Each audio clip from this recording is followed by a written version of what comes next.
प्यारे भक्तों, आज की वीडियो में आप सभी श्रवण करेंगे आश्विन महीने की अमावस्या की व्रत कथा, यानी कि सर्व पितृ अमावस्या की व्रत कथा। प्यारे भक्तों, क्या आप जानते हैं इस साल सूर्य ग्रहण के साया में सर्व पितृ अमावस्या पड़ रहा है।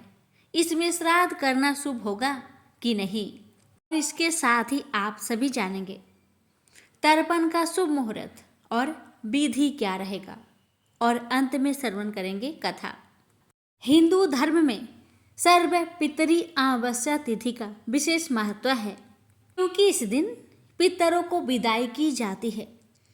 हिंदू पंचांग के अनुसार हर साल आश्विन माह के कृष्णा पक्ष की अमावस्या तिथि को सर्व पितृ अमावस्या कहा जाता है। इस दिन उन सभी पितरों का पिंडदान या तर्पण किया जाता है जिनकी मृत्यु की तिथि याद ना हो या फिर किसी कारण से पहले करना छूट गया हो, इसलिए इसे सभी पितरों की अमावस्या कहा जाता है। इस साल की सर्व पितृ अमावस्या काफ़ी खास है, क्योंकि इस दिन साल का आखिरी और दूसरा सूर्य ग्रहण हो रहा है। ऐसे में सवाल उठता है कि इस दिन श्राद्ध करना शुभ होगा कि नहीं। तो आइए इस वीडियो में जानते हैं सर्व पितृ अमावस्या की तिथि किस शुभ मुहूर्त में करें, तर्पण के साथ महत्व और कुछ जानकारियाँ भी। आइए प्यारे भक्तों, पहले जानते हैं सर्व पितृ अमावस्या कब है।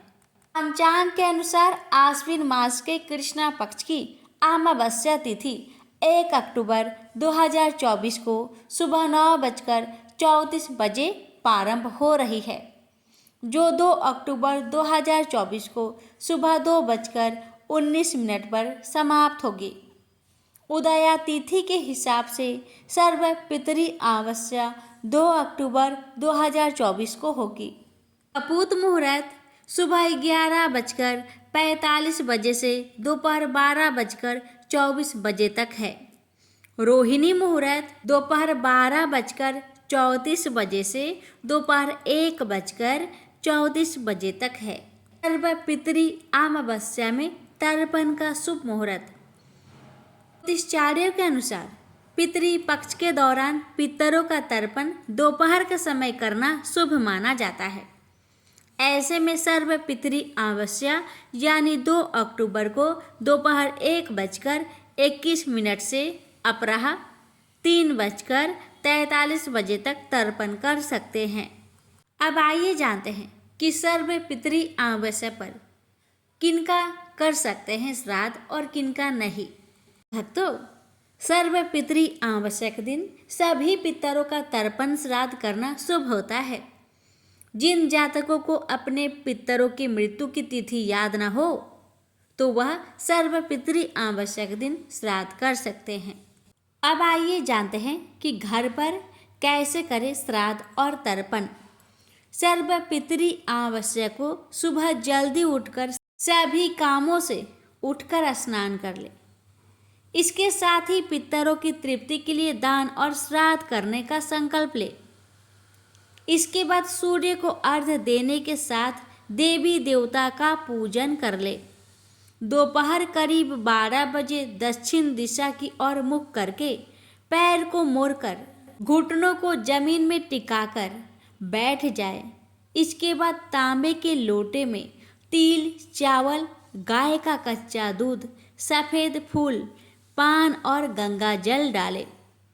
फिर हाथ में कुसा लेकर दोनों हाथों में जल भरकर अपने अंगूठे के मध्य से जल गिराए। इस तरह करीब 11 बार करें और अपने पितरों का ध्यान करते रहे। इसके बाद पितरों को भोग लगाए। इसके लिए एक गाय के गोबर के कंडे को जलाए और उसमें गुड़, घी, खीर, पूरी, आरती अर्पित करें। इसके बाद हथेली में जल लेकर अंगूठे के मध्य से पितरों को जल अर्पित करें। इसके बाद गाय, कुत्ते, कौवे, चींटी और देवता को अलग अलग भोजन निकाल कर रख ले, और अंत में आप दान दक्षिणा करने के साथ जरूरतमंदों को भोजन कराएं। अब आइए प्यारे भक्तों, हम श्रवण करते हैं सर्व पितृ अमावस्या की व्रत कथा। सर्वपितृ अमावस व्रत कथा। देवताओं के पितृगण अग्निस्वात जो सोमनाथ लोक में निवास करते हैं, उनकी मानसी कन्या अछोदा नाम की एक नदी के रूप में अवस्थित हुई। मत्स्य पुराण में अछोद सरोवर और अछोदा नदी का जिक्र मिलता है, जो कि कश्मीर में स्थित है। एक बार अछोदा ने 1000 वर्ष तक तपस्या की, जिससे प्रसन्न होकर देवताओं के पितृगण अग्निस्वात और बृहस्पति अपने अन्य पितृगण अमावसु के साथ अछोदा को वरदान देने के लिए आश्विन अमावस्या के दिन उपस्थित हुए। उन्होंने अछोदा से कहा कि हे पुत्री, हम सभी तुम्हारी तपस्या से अति प्रसन्न हैं, इसलिए जो चाहो वर मांग लो।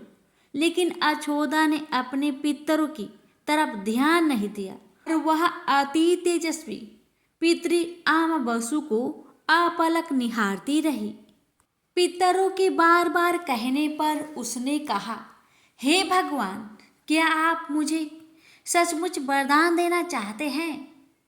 इस पर तेजस्वी पितृ अमावसु ने कहा, हे अछोदा, वरदान पर तुम्हारा अधिकार सिद्ध है, इसलिए निसंकोच कहो। अछोदा ने कहा, भगवान, यदि आप मुझे वरदान देना ही चाहते हैं तो मैं तत्क्षण आपके साथ रमन कर आनंद लेना चाहती हूँ। अछोदा के इस तरह कहे जाने पर सभी पितृ क्रोधित हो गए। उन्होंने अछोदा को श्राप दिया कि वह पितृलोक से पतित होकर पृथ्वी लोक पर जाएगी। पितरों के इस तरह श्राप दिए जाने पर अछोदा पितरों के पैरों में गिरकर रोने लगी। इस पर पितरों को दया आ गई। उन्होंने कहा कि अछोदा, तुम पतित योनि में श्राप मिलने के कारण मत्स्य कन्या के रूप में जन्म लोगी।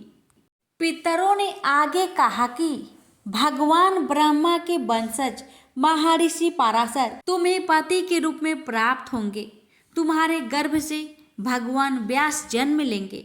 उसके उपरांत भी अन्य दिव्य वंशों में जन्म लेते हुए तुम श्राप मुक्त होकर पुनः पितृलोक में वापस आ जाओगी। पितरों के इस तरह कहे जाने पर अछोदा शांत हुई। अमावसु के ब्रह्मचार्य और धैर्य की सभी पितरों ने सराहना की एवं वरदान दिया कि यह अमावस्या की तिथि अमावसु के नाम से जानी जाएगी। जो प्राणी किसी भी दिन श्राद्ध न कर पाए, वह केवल अमावस्या के दिन श्राद्ध तर्पण करके सभी बीते 14 दिनों का पुण्य प्राप्त करते हुए अपने पितरों को तृप्त कर सकते हैं।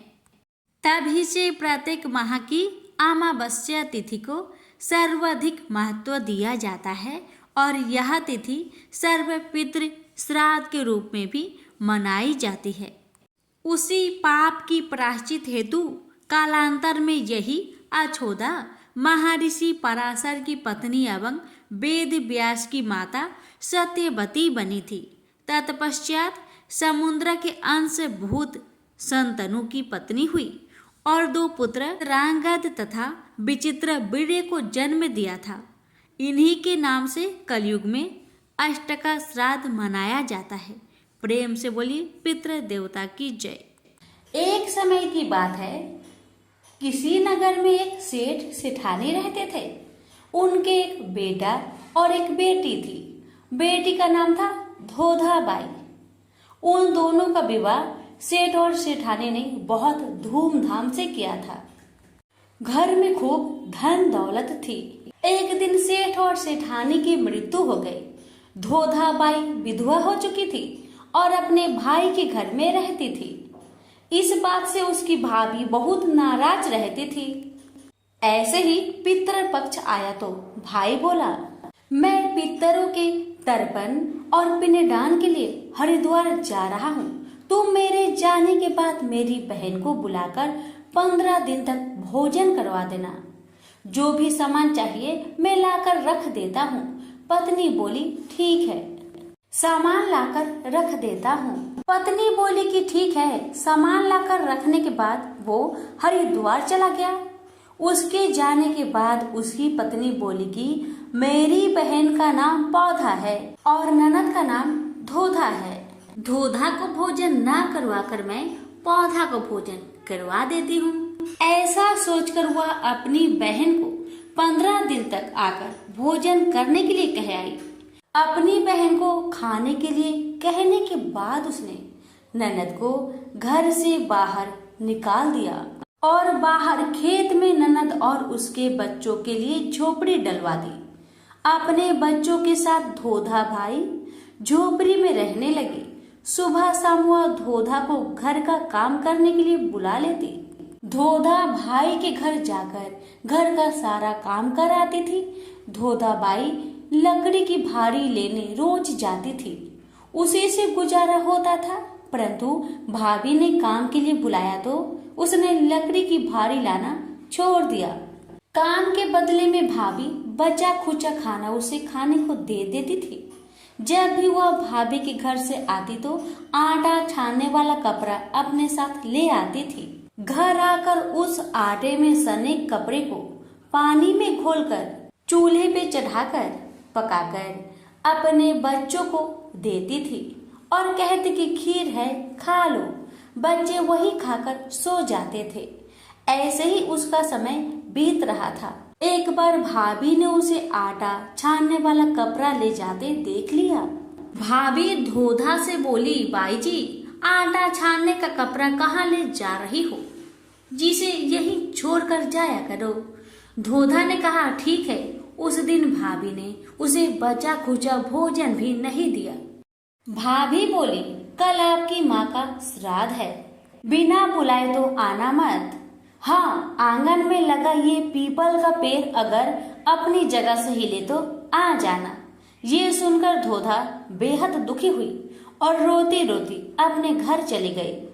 घर पहुंची तो बच्चे बोले, माँ भूख लगी है, कुछ खाने को दो। वह बच्चे से बोली कि बेटा, आज हम सब का उपवास है, इसलिए खाना नहीं खाना है, आज भूखे सो जाओ। अगले दिन बच्चे बोले कि माँ, मामी ने कहा था कि आज नानी का श्राद्ध है तो चलो वहाँ चलते हैं। तो धोधा बोली कि बेटा, मामी ने कहा था कि आंगन में लगा पीपल का पेड़ अगर अपनी जगह से हिले तो आ जाना। तुम बताओ, कभी पेड़ हिलता है? पत्ते हिलते हैं ना, टहनियाँ हिलती है, कभी पेड़ को हिलते देखा है? उसने बच्चों को समझाया कि बिना बुलाए नहीं जाना चाहिए। शाम हुई तो उसके भतीजे आए और बोले, बुआ, माँ ने भोजन भेजा है। उसने देखा कि भोजन के नाम पर 2 सूखी रोटियों के ऊपर थोड़े से चावल रखे थे। यह देखकर उसे बहुत गुस्सा आया और उसने बच्चों से बोली, इसे झोपड़ी के ऊपर फेंक दो। और वह भूखे ही अपने बच्चों को लेकर सो गई। सारी रात गंगा माँ को याद करती रही और प्रार्थना करती रही कि हे माँ गंगा, मेरे भाई की रक्षा करना, वो हमारी रक्षा करेगा। अगले दिन फिर भाभी आई और बोली, बाई जी, कल तुम्हारे पिता का श्राद्ध है, बिना बुलाए मत आना, लेकिन आंगन में लगा पीपल का पेड़ हिले तो आ जाना। अगले दिन भी वो भाभी के घर भोजन के लिए नहीं गई। शाम को फिर उसके भतीजे आए और 2 सूखी रोटियां चावल के साथ दे गए। उसने फिर वह रोटी और चावल झोपड़ी के ऊपर फिकवा दी और भूखे ही बच्चों को लेकर सो गई और सारी रात रोती रही। माँ गंगा से प्रार्थना करती रही कि हे माँ गंगा, मेरी भाई की रक्षा करना, वो हमारी रक्षा करेगा। इस तरह पितृ पक्ष के 16 दिन बीत गए। उसका भाई वापस आया तो उसने देखा उसके घर के आंगन में कीचड़ ही कीचड़ भरा हुआ है। उसने अपनी पत्नी से पूछा कि इतना कीचड़ क्यों है, मेरी बहन और भांजे कहाँ हैं? तो उसकी पत्नी बोली, श्राद्ध के पूरे 16 दिनों तक मैंने तुम्हारी बहन और भांजों के पैर कच्चे दूध से धोए हैं, इसलिए यहाँ कीचड़ हो रहा है। तुम्हारे पीछे से मैंने उनकी खूब सेवा की, खीर पूरी खिलाए, फिर भी वो मुझसे नाराज होकर खेत में झोपड़ी डालकर रह रही है। भाई खेत पर पहुंचा तो वह देखता है कि वहाँ कोई झोपड़ी नहीं थी, वहाँ एक आलीशान महल बना हुआ था। जिसके आंगन में उसके भतीजे खेल रहे थे। उसने जाकर अपनी बहन से पूछा, बहन ये सब क्या है? तब उसने अपने भाई को सारी बात बताई और बोली, भाई जो तुम्हारे आंगन में कीचड़ है वो कच्चे दूध से नहीं बल्कि भाभी के व्यवहार से, जो मैं दिन रात रोती थी, उन आंसुओं के पानी से ये कीचड़ हुआ है। माता पिता के श्राद्ध पर भाभी ने कहा, पीपल का पेड़ हिले तो आना, बिना बुलाए मत आना। पीपल का पेड़ हिला नहीं तो हम गए नहीं। और शाम को उन्होंने 2 रोटी और चावल भिजवाए, जिसे मैंने गुस्से में झोपड़ी के ऊपर फेंक दिया था। माता पिता के आशीर्वाद तुम्हारे साथ और गंगा मैया की कृपा से ये सूखी रोटियां सोने और चावल हीरे मोतियों में बदल गए, जिसके प्रभाव से ये सब हुआ है। भाई ने अपनी बहन से अपनी पत्नी की गलती की माफी मांगी। भाई ने धोता बाई से घर लौटकर चलने को कहा तो धोता बोली, भाई गंगा मैया ने तुम्हारी रक्षा की, तुम हमारी रक्षा करोगे, लेकिन अब हम यही रहेंगे। ये सुनकर भाई ने अपने माता पिता को याद किया और बोला, मेरे पितरों ने जैसी मेरी बहन और भांजों की रक्षा की, उनके दुख काटे, वैसे सबके काटना, सबकी रक्षा करना। कहानी को कहने वाले, सुनने वाले और हुक्कार भरने वाले सब पर कृपा करना। बोलिए पितर देव की जय हो। प्राचीन समय की बात है। दक्षिण भारत की तुंगभद्रा नदी के तट पर एक नगर में आत्मदेव नामक एक व्यक्ति रहता था, जो सभी वेदों में पारंगत था। उसकी पत्नी का नाम धुंधली था। धुंधली बहुत ही सुंदर लेकिन स्वभाव से झगड़ालू थी। घर में सब प्रकार का सुख था, लेकिन वह व्यक्ति अपनी पत्नी से तो दुखी था ही, साथ ही उसके कोई संतान का सुख भी नहीं था। वह चिंता में रहता था कि यदि उम्र ढल गई तो फिर संतान का सुख देखने को नहीं मिलेगा। यह सोचकर उसने बड़े दुखी मन से अपने प्राण त्यागने के लिए वन को चला गया। वन में एक तालाब में वह कूदने ही वाला था कि तभी एक सन्यासी ने उसे देखकर उससे पूछा, कहो वृपवन, तुम्हें ऐसी कौन सी भारी चिंता है जिसके कारण तुम प्राण त्याग रहे हो? आत्मदेव ने कहा, ऋषिवर, मैं संतान के लिए इतना दुखी हो गया हूँ कि मुझे अब अपना जीवन निष्फल लगता है। संतानहीन जीवन को धिक्कार है और मैंने जिस गाय को पाल रखा है वो भी बाज है। यह तो ठीक है, मैं जो पेड़ लगाता हूँ उस पर भी फल फूल नहीं लगते। मैं घर में जो फल लाता हूँ वह भी बहुत जल्दी सड़ जाता है। इन सब बातों से मैं बहुत दुखी हो चुका हूँ। ऐसा कहकर वह व्यक्ति जोर जोर से रोने लगा। वह संत उसकी बात सुनकर उसके ललाट की रेखाएं को देखता है। रेखाओं को देखकर वह कहता है, वृपवन, कर्म की गति बड़ी प्रबल है, वासना को छोड़ दो। सुनो, मैंने तुम्हारे भाग्य देख लिया है। इस जन्म में तो क्या अगले 7 जन्मों तक तुम्हारे कोई संतान भी किसी प्रकार से नहीं हो सकता। तब ब्राह्मण कहता है, फिर मुझे प्राण त्यागने दीजिए या आप किसी भी यत्न से मुझे पुत्र प्राप्त का मार्ग बताएं। जब वह संत देखता है कि यह व्यक्ति किसी भी प्रकार से समझाने पर भी प्राण त्यागने को आमदा है, तो वह अपनी झोली में से एक फल निकालकर कहता है कि अच्छा ठीक है, तुम यह फल लो और इसे अपनी पत्नी को खिला देना, उससे उसके एक पुत्र होगा। आत्मदेव वह फल लाकर अपनी पत्नी को दे देता है, लेकिन उसकी पत्नी वह मन ही मन में सोचती है कि यदि मैंने ये फल खा लिया और मेरा गर्भ रह गया तो मुझसे खाया नहीं जाएगा और मैं मर भी सकती हूँ। यह सोचकर वह तय करती है कि मैं ये फल नहीं खाऊंगी। इसलिए वह आत्मदेव से कई तरह के तर्क और कुतर्क करती है। आत्मदेव के कहने पर वह फल तो रख लेती है लेकिन खाती नहीं है।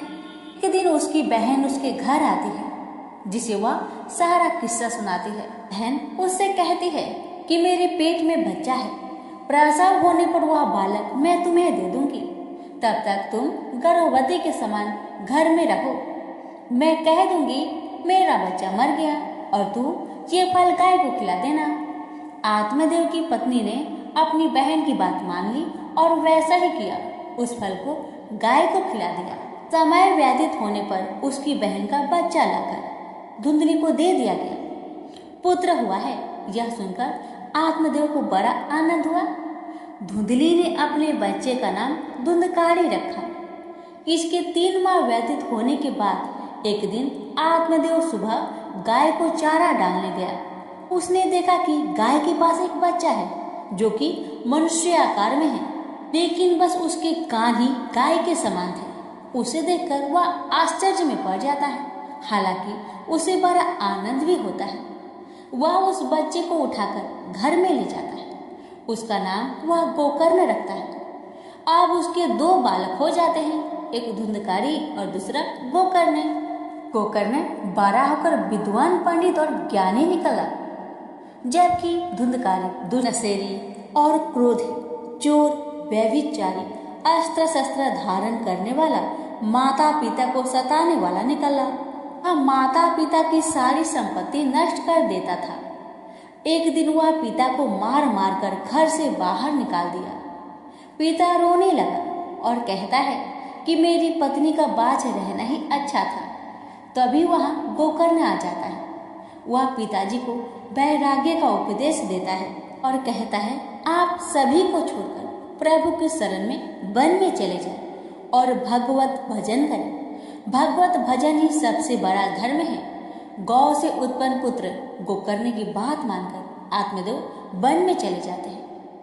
बाद में उसकी पत्नी धुंधली को धुंधकारी सताने लगता है, तो वह कुएं में कूदकर आत्महत्या कर लेती है। अब धुंधकारी 5 वेश्याओं के साथ रहने लगा।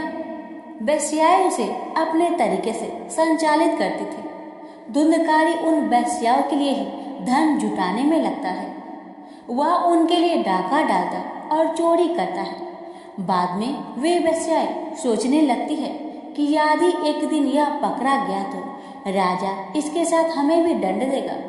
यह सोचकर वह वेश्याएं सोते हुए धुंधकारी को रस्सियों से उसका गला दबाने का प्रयास करती है। जब वह गला दबाने में भी नहीं मरता है तो वे सभी मिलकर उसे दहकते अंगारों में डाल देती है। वह तड़प तड़प कर मर जाता है। बाद में उसे गड्ढा खोदकर गाड़ दिया जाता है। मरने के बाद धुंधकारी भयंकर दुख देने, झेलने और अपने कुकर्मों के कारण एक प्रेत बन जाता है। प्रेत बनने के बाद भूख और प्यास से वह व्याकुल हो जाता है। रह रहकर चिल्लाता भी रहता है, क्योंकि उसे अंगारों से जलाया गया था। इसलिए उसकी अनुभूति उसे अभी भी सताती रहती है। उसे लगता है कि अभी भी मेरा शरीर जल रहा है। एक दिन उसका भाई गोकर्ण उसके गांव में कथा करते हुए आते हैं। गोकर्ण सबसे नजर बचाते हुए अपने पुस्तकनी मकान में सोने को चले जाते हैं। अपने ही घर में अपने भाई को सोया हुआ देखकर धुंधकारी खुश हो जाता है और आवाज लगाता है। गोकर्ण यह आवाज सुनकर पूछता है कि तुम कौन हो? धुंधकारी कहता है, मैं तुम्हारा भाई हूँ। मेरे कुकर्म की गिनती नहीं की जा सकती। इसी से मैं प्रेत योनि में पड़ा हूँ। ये दुर्दशा भोग रहा हूँ। भाई, तुम दया करके मुझे इस योनि से छुड़ाओ। गोकर्ण कहता है कि मुझे बड़ा आश्चर्य हो रहा है।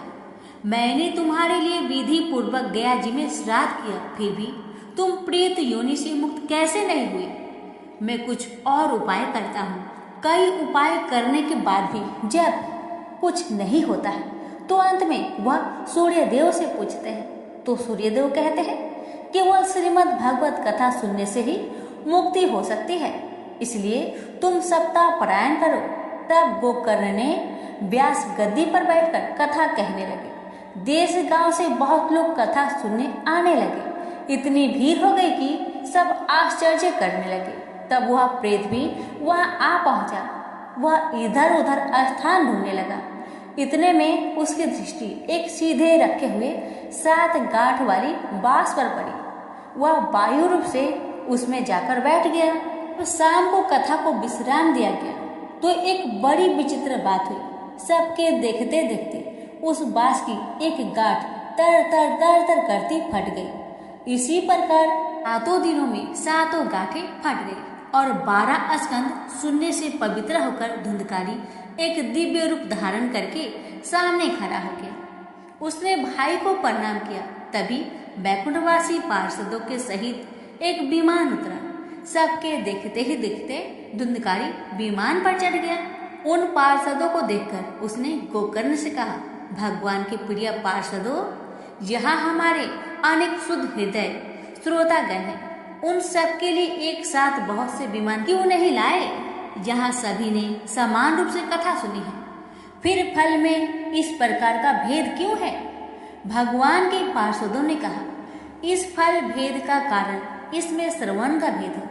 श्रवण सबने समान रूप से ही किया, किंतु इसके जैसा मनन नहीं किया।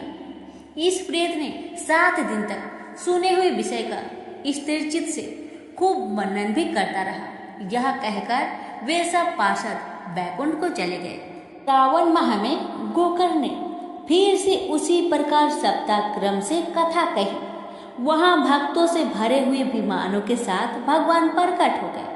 उस गांव में कुत्ते और चंडाल प्रश्न जितने भी जीव थे सभी दिव्य देह धारण करके विमान पर चढ़ गए। भगवान उन सभी को योनि दुर्लभ गोलोक धाम में ले गए। प्रेम से बोलिए लक्ष्मी नारायण की जय, श्री कृष्ण भगवान की जय, राधा रानी की जय। श्री कृष्ण भगवान बोले, हे पार्थ, जो मुझ में मन लगाकर मेरे में ही आश्रय लेकर योगा अभ्यास करते हुए मेरे स्वरूप का संचय रहित पूर्ण ज्ञान प्राप्त होगा, सो सुनो, विज्ञान के सहित वह पूर्ण ज्ञान में तुम्हें सुनाता हूँ, जिसके जानने से तुमको इस लोक में और कुछ जानना शेष न रहेगा।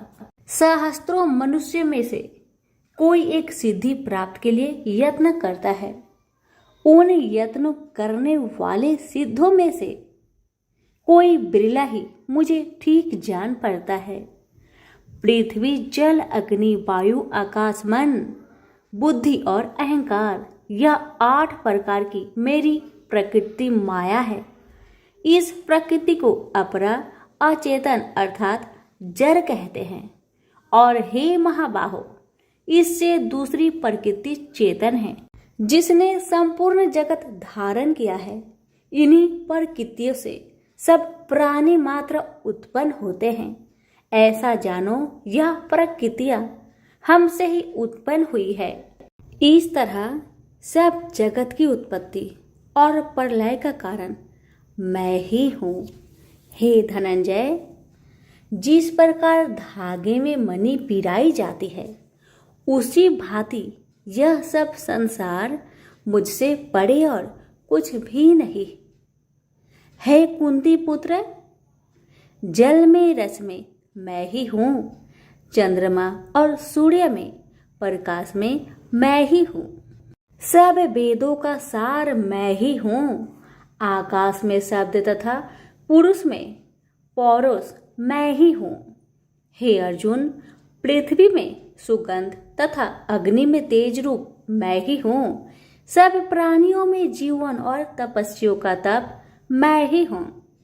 हे पार्थ, समस्त प्राणियों में सनातन बीज रूप मुझको ही जानना, बुद्धिमानों में बुद्धि स्वरूप और तेजस्वियों में तेज मैं ही हूँ। हे अर्जुन, काम और रोग रहित बलवान पुरुषों में धर्म के विरुद्ध न जानने वाला कर्म मैं ही हूँ। जितने भी स्वास्तिक, राजस, तामस पदार्थ है, वे सब मुझसे ही उत्पन्न हैं, परंतु उनमें मैं नहीं रहता। ये सब मुझ में है, सत्व, रज, तम। इन तीनों गुणों के प्रभाव से यह सारा जगत मोहित हो रहा है। इस कारण यह मेरी गुणमयी और दिव्यमयी माया अति दुस्तर है। जो मुझको अनन्य भाव से भजते हैं, वे इस माया को पार कर जाते हैं। हे भारत श्रेष्ठ अर्जुन, 4 प्रकार के जीव मुझको भजते हैं। दुखिया, जिज्ञासु, ऐश्वर्य की कामना करने वाले और ज्ञानी, जिनमें मुझे सदा एकाग्रचित और केवल मेरी भक्ति करने वाले, और ज्ञानी, जिनमें मुझे सदा एकाग्रचित और केवल मेरी भक्ति करने वाले ज्ञानी पुरुष श्रेष्ठ है। क्योंकि मैं ज्ञानी को अत्यंत प्रिय हूँ और वह मुझको प्रिय है। यद्यपि ये सभी भक्त श्रेष्ठ है, तथापि ज्ञानी तो मेरी आत्मा ही है, क्योंकि वह मुझ में ही मन लगाकर मुझको ही सर्वोत्तम गति मान मेरा ही आश्रय ग्रहण करता है। वह ज्ञानी अनेक जन्मों के बाद मुझे पा लेता है। ऐसा महात्मा अति दुर्लभ है जो सब जगत को वासुदेवमय समझे। हे अर्जुन, जो भक्त श्रद्धा पूर्वक जिस जिस देवता का पूजन करना चाहते हैं, उन पुरुषों की उस श्रद्धा को मैं दृढ़ कर देता हूँ। यह उस श्रद्धा से मुक्त होकर उस देवता की आराधना करता है, फिर उसको मेरे ही रचे हुए काम का फल प्राप्त होते हैं। परंतु उन अल्प बुद्धि वालों का फल नाशवान है। देवताओं की आराधना करने वाले देवताओं को मिलते हैं और अव्यय, अविनाशी, अच्युतम स्वरूप को न जानकर मंद बुद्धि लोग मुझे अव्यक्त को व्यक्त मानते हैं। मैं योग माया से आच्छादित होने के कारण सबको नहीं दिखता। उसी से मूर्ख लोग अनादि तथा अविनाशी मुझको नहीं जानते। हे अर्जुन, मैं भूत, भविष्य और वर्तमान के सभी प्राणियों को ही जानता हूँ, पर मुझे कोई भी नहीं जानता। हे भारत, हे परम तप, इच्छा और देश से उत्पन्न होने वाले सुख दुख आदि धंधों के मोह से जगत के सभी प्राणी भ्रम में फंस जाते हैं। जिन पुण्य आत्माओं के पाप नष्ट हो गए हैं, वह पुरुष दृढ़ मोह से छूटकर दृढ़ निश्चय करके मेरी भक्ति करते हैं, जो आश्रय लेकर जीवन मरण से दूर करने के अर्थ प्रयत्न करते हैं। वे पुरुष ब्रह्मा आत्मज्ञान अपने चित्त को निश्चल रखकर उसका संगम करता है और अंत कारण की समाधि लगाता है, जिस अवस्था में योग अभ्यास के कारण चित्त का वेग रुक रुक कर विषयों से पृथक होने लगता है और जब शुद्ध अंतःकरण से आत्मा को देखकर आत्मा में ही संतुष्ट होता है, जिस अवस्था में वह अत्यंत सुख जो इंद्रियों द्वारा जाना नहीं जा सकता, वरन केवल बुद्धि से ही जाना जाता है, और जब वह योगी अनुभव करता है तब आत्मा स्वरूप में स्थिर हो उससे विचलित नहीं होता। इस अवस्था को पाकर फिर और कोई लाभ उसको अच्छा नहीं लगता, और जहाँ स्थिर होने पर और कोई बड़ा भारी दुख उसको वहां से चलायमान नहीं कर सकता। इस अवस्था को दुख संयोग वियोग कारक नामक योग जानना हो तो योग निर्विकल्प चित्त से निश्चय करके जानना चाहिए।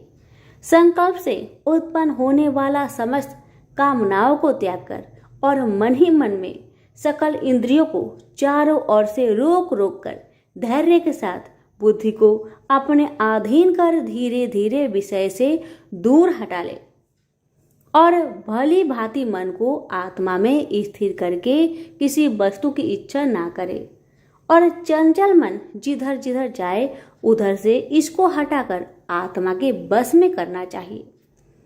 इस प्रकार शांति चित्त तथा रजोगुण से रहित निष्पाप तथा ब्रह्म स्वरूप योगी को उत्तम सुख प्राप्त होता है। इस रीति से निरंतर योगाभ्यास करने वाला योगी समस्त पापों से छूटकर सहज ही उस परम सुख को पा लेता है, जो ब्रह्म के संयोग से प्राप्त होता है। जिसका मन योग में स्थिर हो गया है, उसकी दृष्टि भी सर्वत्र समान हो जाती है और वह सब प्राणियों में अपने को और अपने में सब प्राणियों को देखता है, जो सब प्राणियों में मुझको और मुझ में सब प्राणियों को देखता है। मैं उससे अलग नहीं रहता और मुझसे वह अलग नहीं रहता। जो अभेद भाव से रहता है, सब प्राणियों में स्थिर हो मेरा मनन करता है, वह योगी चाहे जिस अवस्था में रहे मुझ में मिल जाता है। हे अर्जुन, जो समस्त प्राणियों के दुख सुख के समान समझता है और सबको समान देखता है, वही श्रेष्ठ योगी है। अर्जुन बोले, हे मधुसूदन, आपने जो योग बताया कि सबको अपने ही समान देखे, सो मन के चंचल होने के कारण मैं उसको अपने में दृढ़ स्थिर नहीं देखता हूँ। हे श्री कृष्ण, यह चंचल मन बड़ा ही हठी पराक्रमी और दृढ़ है। इसको अपने अधीन रखना तो मुझे वायु को बांध रखने के समान ही प्रतीत होता है। श्री कृष्ण भगवान ने कहा, हे महाबाहो, इसमें संदेह की मन अति चंचल है। तो भी हे कुंती पुत्र, अभ्यास और वैराग्य से इसे बस में किया जा सकता है। जिसका मन बस में नहीं, उसको योग अति दुर्लभ है। अर्जुन ने कहा, हे श्री कृष्ण, जिसमें श्रद्धा तो है पर योग प्राप्त करने में सफल नहीं हुआ है और जिसका चित्त योग से विचलित हो गया है, वह योग सिद्धि न पाने से किस गति को प्राप्त होता है? श्री कृष्ण बोले, हे अर्जुन, उसका यहाँ नाश नहीं होगा पर परलोक में भी नहीं होगा, क्योंकि उत्तम कर्म करने वाले किसी मनुष्य की दुर्गति नहीं होती। वह योग में असफल मनुष्य बहुत दिनों तक पुण्यवानों को प्राप्त होने वाले लोकों में वास करता है और फिर वहां से किसी पवित्र और धनवान मनुष्य घर में आकर जन्म लेता है। इस प्रकार का जन्म पाना भी इस लोक में बड़ा दुर्लभ है। हे कुरुनंदन, यह योगियों के बस में जन्म लेकर पूर्व जन्म की बुद्धि संस्कार अर्थात आत्मज्ञान को पाता है और उससे अधिक सिद्धि के लिए यत्न करता हूँ। पूर्व जन्म में किए योग अभ्यास के बल में अनेक विघ्नों को पड़ने पर भी यह मोक्ष को प्राप्त होता है। योग की केवल इच्छा ही हो तो पुरुष शब्द ब्रह्म के परे जा पहुंचता है। जो बड़े परिश्रम और यत्न से योग अभ्यास करता है, वह पापों से छूट मोक्ष को पाता है। बड़े तपस्वियों से योगी श्रेष्ठ है। जो शुद्ध होकर अनेक जन्मों में परिश्रम करके सफल होता है और ज्ञानियों से भी योगी श्रेष्ठ है। इसलिए हे अर्जुन, तुम योगी बनो। केवल मुझ में ही मन लगाकर योग प्राप्ति के लिए जो मेरा भजन करता है, उसको समस्त योगियों के मध्य से मैंने अत्यंत श्रेष्ठ माना है। प्रेम से बोलिए श्री कृष्ण भगवान की जय। अब सुनिए श्रीमद् भगवत गीता पाठ अध्याय 7 की महात्म्य।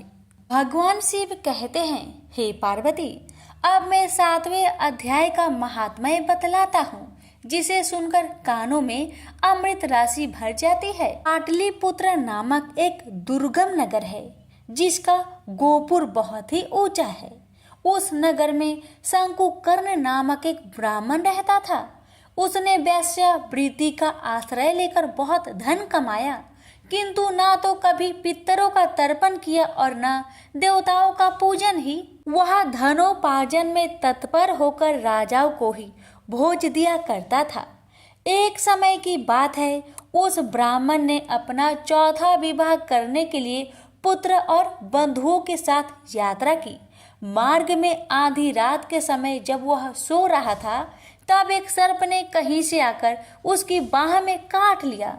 उसके काटते ही ऐसी अवस्था हो गई कि मणि, मंत्र और औषधि आदि से भी उसके शरीर की रक्षा असाध्य जान पड़ी। तत्पश्चात कुछ ही क्षणों में उसके प्राण पेखरू उड़ गए।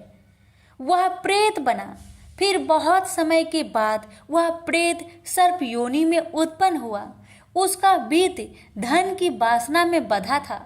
उसने पूर्व वृत्तांत को स्मरण करके सोचा, मैंने घर के बाहर करोड़ों की संख्या में अपना जो धन गार रखा है, उससे इन पुत्रों को वंचित करके स्वयं ही उसकी रक्षा करूंगा। सांप की योनि से पीड़ित होकर पिता ने एक दिव्य सपना में अपने पुत्र के समक्ष आकर अपना मनोभाव बताया। तब उसके पुत्र ने सवेरे उठकर बड़े विस्मय के साथ एक दूसरे से सपने की बातें कही। उनमें से झंझला पुत्र कुदाल हाथ में लिए घर से निकला और जहां उसके पिता सर्प योनि धारण करके रहते थे, उस स्थान पर गया। यद्यपि उसे धन के स्थान पर ठीक ठीक पता नहीं था, तो भी उसने जीहो से उसका ठीक निश्चय कर लिया और लोभ बुद्धि से वहां पहुंचकर बाबी को खोदना आरंभ किया। तब उस बाबी से बड़ा भयानक सांप प्रकट हुआ और बोला, ओ मूर्ख, तू कौन है? किस लिए यहाँ आया है? यह बिल क्यों खोद रहा है? किसने तुझे भेजा है? ये सारी बातें मेरे सामने बता। पुत्र बोला, पिताजी आपकी मुक्ति कैसे होगी, इसका उपाय मुझे बतलाइए, क्योंकि मैं इतनी रात को सब लोगों को छोड़कर आपके पास आया हूँ। पिता बोले, बेटा गीता के अमृतमय 7वें अध्याय को छोड़कर मुझे मुक्त करने में तीर्थ, दान, तप और यज्ञ भी सर्वथा समर्थ नहीं है। केवल गीता का 7वां अध्याय ही प्राणियों के जरा मृत्यु आदि दुखों को दूर करने वाला है। पुत्र, मेरे श्राद्ध के दिन गीता के 7वें अध्याय का पाठ करने वाले ब्राह्मण को श्रद्धा पूर्वक भोजन कराओ। इससे निसंदेह मेरी मुक्ति हो जाएगी। बस अपनी शक्ति के अनुसार पूर्ण श्रद्धा के साथ निर्वर्षी और वेद विद्या में प्रवीण अन्य प्राणी को भी भोजन कराना। सर्प योनि में पड़े हुए पिता के यह वचन सुनकर सभी पुत्र ने उनकी आज्ञा अनुसार तथा उससे भी अधिक किया। अब शंकुकर ने अपने सर्प शरीर को त्याग कर दिव्य देह धारण किया और सारा धन पुत्रों के अधीन कर दिया। पिता ने करोड़ों की संख्या में जो धन उनमें बांट दिया था, उससे वे पुत्र बहुत प्रसन्न हुए। उनकी बुद्धि धर्म में लगने लगी थी, इसलिए उन्होंने बावली, कुआं, पोखरा, यज्ञ तथा देव मंदिर के लिए उस धन का उपयोग किया और अन्य शाला भी बनवाए। तत्पश्चात 7वें अध्याय का सदा जप करते हुए उन्होंने मोक्ष प्राप्त किया। हे पार्वती, यह तुम्हें 7वां अध्याय का महात्म्य बतलाया, जिसके श्रवण मात्र से मानव सब पातकों से मुक्त हो जाता है। प्रेम से बोलिए उमापति शंकर भगवान की जय। वीडियो को लाइक शेयर करना ना भूले। धन्यवाद। एक समय की बात है, एक भाई बहन रहते थे। बहन का नियम था कि वह अपने भाई का चेहरा देखे ही खाना खाती थी। हर रोज वह सुबह उठती थी और जल्दी जल्दी सारा काम करके अपने भाई का मुंह देखने के लिए उसके घर जाती थी। एक दिन रास्ते में एक पीपल के नीचे गणेश जी की मूर्ति रखी थी। उसने भगवान के सामने हाथ जोड़कर कहा कि मेरे जैसा अमर सुहाग और मेरे जैसा अमर पिहर सबको दीजिए। यह कहकर वह आगे बढ़ जाती है। जंगल के झाड़ियों के कांटे उसके पैरों में चुभा करते जाते थे। एक दिन भाई के घर बहन पहुंची और भाई का मुख देखकर बैठ गई, तो भाभी ने पूछा, पैरों में क्या हो गया है? यह सुनकर उसने भाभी को जवाब दिया कि रास्ते में जंगल के झाड़ियों के गिरे हुए कांटे पाँव में चुभ गए हैं। जब वह वापस अपने घर आ जाए तब भाभी ने अपने पति से कहा कि रास्ते को साफ करवा दो, आपकी बहन के पाँव में बहुत सारे कांटे चुभ गए हैं। भाई ने तब कुल्हाड़ी लेकर सारी झाड़ियों को काटकर रास्ता साफ कर दिया, जिससे गणेश जी का स्थान भी वहां से हट गया। यह देखकर भगवान गुस्सा हो गए और उसके भाई के प्राण हर लिए। लोग अंतिम संस्कार के लिए जब भाई को ले जा रहे थे, तब उसकी भाभी रोते हुए लोगों से कही, थोड़ी देर रुक जाओ, उसकी बहन आने वाली है। वह अपने भाई का मुख देखे बिना नहीं रह सकती, उसका यह नियम है। तब लोगों ने कहा, आज तो देख लेगी, पर कल कैसे देखेगी? रोज दिन की तरह बहन अपने भाई का मुंह देखने के लिए जंगल में निकली। तब जंगल में उसने देखा कि सारा रास्ता साफ किया हुआ है। जब वह आगे बढ़ी तो उसने देखा कि सिद्धि विनायक को भी वहां से हटा दिया गया है। तब उसने जाने से पहले गणेश जी को एक अच्छे स्थान पर रखकर उन्हें स्थान दिया और हाथ जोड़कर बोली, भगवान मेरे जैसा अमर सुहाग और मेरे जैसा अमर पिहर सबको देना। और फिर बोलकर आगे निकल गई। भगवान तब सोचने लगे, अगर इसकी नहीं सुनी तो हमें कौन मानेगा, हमें कौन पूजेगा? तब सिद्धि विनायक ने उसे आवाज़ दी, बेटी इस खेजड़ी की 7 पत्तियां लेकर जा और उसे कच्चे दूध में घोलकर भाई के ऊपर छींटा मार देना, वह उठकर बैठ जाएगा। यह सुनकर जब बहन पीछे मुड़ी तो वहाँ कोई नहीं था। फिर वह यह सोचने लगी कि ठीक है, जैसा सुना वैसा कर लेती हूँ। फिर वह 7 खेजड़ी की पत्तियाँ लेकर अपने भाई के घर पहुँची। उसने देखा वहाँ कई लोग बैठे हुए हैं। भाभी बैठी रो रही है और भाई की लाश रखी है। तब उसने उस 7 पत्तियों को बताए हुए नियम के तहत भाई के ऊपर इस्तेमाल किया। तब भाई उठकर बैठ गया। भाई बोला बहन से, बोला मुझे बहुत ही गहरी नींद आ गई थी। तब बहन बोली यह नींद किसी दुश्मन को भी ना आए, और उसने सारी बात अपने भाई को बता दी। तो मान्यता के अनुसार ये है गणेश जी की चमत्कारी कथा। प्रेम से बोलिए गणेश भगवान जी की जय हो। लापसी तपसी की कथा। एक लापसी था, एक तपसी था।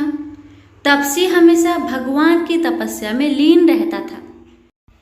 लापसी रोजाना 1.25 सेर की लापसी बनाकर भगवान का भोग लगाकर जीम लेता था। एक दिन दोनों लड़ने लगे। लापसी बोला मैं रोज भगवान की तपस्या करता हूँ, इसलिए मैं बड़ा हूँ। लापसी बोला कि मैं रोज भगवान को 1.25 सेर लापसी का भोग लगाता हूँ, इसलिए मैं बड़ा हूँ। नारद जी वहाँ से गुजर रहे थे। दोनों को लड़ता देखकर उनसे पूछा कि क्यों तुम लड़ रहे हो। लापसी ने खुद को बड़ा होने का कारण बताया और तपसी ने अपना कारण बताया। नारद जी बोले तुम्हारा फैसला मैं कर दूंगा। दूसरे दिन लापसी और तपसी नहाकर अपनी रोज की भक्ति करने आए तो नारद जी ने छुपकर 1.25 करोड़ की एक अंगूठी उन दोनों के आगे रख दी। तपसी की नजर जब अंगूठी पर पड़ी तो उसने चुपचाप अंगूठी उठाकर अपने नीचे दबा ली। लापसी की नजर अंगूठी पर पड़ी लेकिन उसने ध्यान नहीं दिया। भगवान को भोग लगाकर लापसी खाने लगा। नारद जी सामने आए तो दोनों ने पूछा कि कौन बड़ा। तो नारद जी ने तपसी को खड़ा होने को कहा। वो खड़ा हुआ तो उसके नीचे दबी अंगूठी दिखाई पड़ी। नारद जी ने तपसी से कहा तपस्या करने के बाद भी तुम्हारी चोरी करने की आदत नहीं गई, इसलिए लापसी बड़ा है और तुम्हें तुम्हारी तपस्या का कोई भी फल नहीं मिलेगा। तपसी शर्मिंदा होकर माफी मांगने लगा। उसने नारद जी से पूछा मुझे मेरी तपस्या का फल कैसे मिलेगा। नारद जी ने कहा यदि कोई गाय और कुत्ते की रोटी नहीं बनाएगा तो फल तुझे मिलेगा। यदि कोई ब्राह्मण को भोजन करवाकर दक्षिणा नहीं देगा तो फल तुझे मिलेगा। यदि कोई साड़ी के साथ ब्लाउज नहीं देगा तो फल तुझे मिलेगा। यदि कोई दिए से दिया जलाएगा तो फल तुझे मिलेगा। यदि कोई सारी कहानी सुने लेकिन तुम्हारी कहानी नहीं सुने तो फल तुझे मिलेगा। उसी दिन से हर व्रत कथा कहानी के साथ लापसी तपसी की कहानी भी सुनी और कही जाती है। प्रेम से बोलिए लक्ष्मी नारायण की जय।